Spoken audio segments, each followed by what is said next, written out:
Hello everyone, welcome once again to career बनाओ NEET. तो आज मैं बात करने वाली हूँ कि बीएमएस के बाद जो गवर्नमेंट जॉब्स होते हैं like AMO, CMO. AMO means क्या है कि Ayurvedic medical officer, and CMO chief medical officer. तो ये मेडिकल ऑफिसर्स की जॉब होती है, गवर्नमेंट जॉब होती है। और ये कैसे हमें मिलती है, इसका सिलेबस क्या है, पेपर पैटर्न क्या है, एग्ज़ाम मोड क्या है, एलिजिबिलिटी क्या है, पोस्टिंग्स कैसी है और सैलरी कैसी है। ठीक है, इन सारे टॉपिक्स पे मैं बात करूँगी, तो वीडियो को बिल्कुल भी स्किप मत करिएगा, पूरा लास्ट तक देखिए।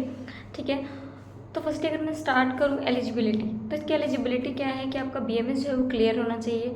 बीएमएस के बाद जो नेक्स्ट एग्ज़ाम इस बार से होना हुआ है वो नेक्स्ट एग्ज़ाम आप क्वालिफाइड होने चाहिए। नेक्स्ट क्या है, इंटर्नशिप, आपकी 1 साल की इंटर्नशिप कंप्लीट होनी चाहिए।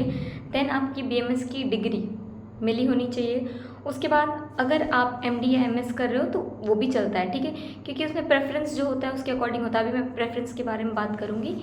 बट नेक्स्ट जो है पेपर पैटर्न। पेपर पैटर्न क्या होता है, कुछ स्टेट्स में इंटरव्यू बेसिस पे होता है, फिर कुछ स्टेट्स में ऑनलाइन या ऑफलाइन एग्ज़ाम्स होते हैं। ठीक है, और कहीं कहीं मेरिट के बेसिस पे भी एडमिशन, इसमें जॉब जो पोस्ट होती है आपको वो मिलती है।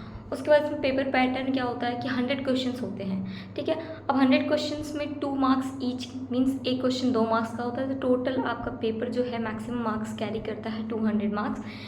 एंड उसके बाद इसका सिलेबस क्या होता है, आयुर्वेदिक पोर्शन जो आपके बीएमएस के 4 ईयर के होते हैं उसमें से 60 क्वेश्चंस होते हैं। 20 क्वेश्चंस जो होते हैं वो हेल्थ रिलेटेड जो प्रोग्राम्स होते हैं उससे रिलेटेड होते हैं। एंड नेक्स्ट 20 क्वेश्चंस जो होते हैं वो जनरल नॉलेज जीके के होते हैं। उसके बाद इसका ड्यूरेशन जो होता है एग्ज़ाम का वो होता है 2 आवर्स का। 2 आवर्स में आपको एग्ज़ाम कंप्लीट होना होता है। ये ऑनलाइन या ऑफलाइन दोनों मोड में भी हो सकते हैं, क्योंकि कुछ स्टेट्स ऑनलाइन कराते हैं और कुछ स्टेट्स ऑफलाइन। उसके बाद ये जो स्टेट की पीएचसी होती है उसके थ्रू कंडक्ट कराया जाता है। फॉर एग्जांपल अगर यूपी स्टेट है, इसका कंडक्ट कराना है तो यूपी पीएचसी कंडक्ट कराता है, महाराष्ट्र में एमपीएससी कंडक्ट कराता है। तो ये बॉडीज़ जो है वो कंडक्ट कराती हैं। उसके बाद स्टेजेस जो होते हैं, सिलेक्शन की स्टेजेस क्या हैं, किस किस स्टेज से सिलेक्शन इसका होता है। तो फर्स्ट आपका क्या है, रिटन एग्ज़ाम, देन इंटरव्यू के बाद आता है आपका डॉक्यूमेंट वेरिफिकेशन, देन उसके बाद मेडिकल एग्ज़ाम। क्योंकि कोई भी गवर्नमेंट जॉब आपका अगर होता है तो उसमें मेडिकल एग्जामिनेशन ज़रूर होता है, मीन्स उसमें आपकी फ़िटनेस देखी जाती है। ठीक है, तो सारे आपके चेकअप्स होते हैं। उसके बाद प्रेफरेंस की बात करें तो फर्स्टली प्रेफरेंस उन स्टूडेंट्स को दिया जाता है जो बीएमएस के बाद एमडी एमएस किए होते हैं। ठीक है, जो प्लेन बीएमएस होते हैं उनको बाद में प्रेफरेंस दी जाती है। प्लेन बीएमएस का मतलब ये है कि ओनली बीएमएस। ठीक है, उसके बाद जबकि अगर आप बीएमएस के थ्रू सेलेक्ट हुए हो या फिर आप एमडीएमएस के बाद सेलेक्ट हुए हो, सैलरी दोनों की सेम होती है।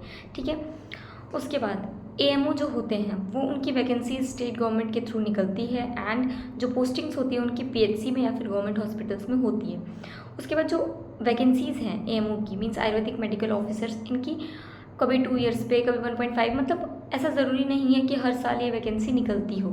ठीक है, तो उसको आपको क्या करना होता है कि लगातार आपको वेबसाइट्स चेक करने रहते होंगे, न्यूज़पेपर्स न्यूज़ देखते रहना होगा कि कब वैकेंसीज निकलती हैं, क्योंकि हर साल कोई उसकी फिक्स डेट नहीं होती है कि हर साल ये चीज़ वैकेंसी निकलती है। ठीक है, उसके बाद इसकी सैलरी की बात करें तो मिनिमम सैलरी है 60,000 एंड मैक्सिमम आपकी 1,50,000 तक इसकी सैलरी जाती है। डिपेंड करता है आपकी पोस्टिंग कहाँ है, कैसी है। ठीक है, तो आई होप अब आपको ये जो मेडिकल ऑफिसर वाली चीज़ थी क्लियर हो गई होगी, इसमें कोई डाउट नहीं रहा होगा। अगर आपको ऐसी कोई भी वीडियोस चाहिए तो आप हमें कमेंट करके बता सकते हैं। और आपके counselling related, BMS MBBS related सारी इन्फॉर्मेशन के लिए हमारे चैनल पर बने रहिए। और अभी तक सब्सक्राइब नहीं किया तो जल्दी से सब्सक्राइब कर दीजिए। Thank you.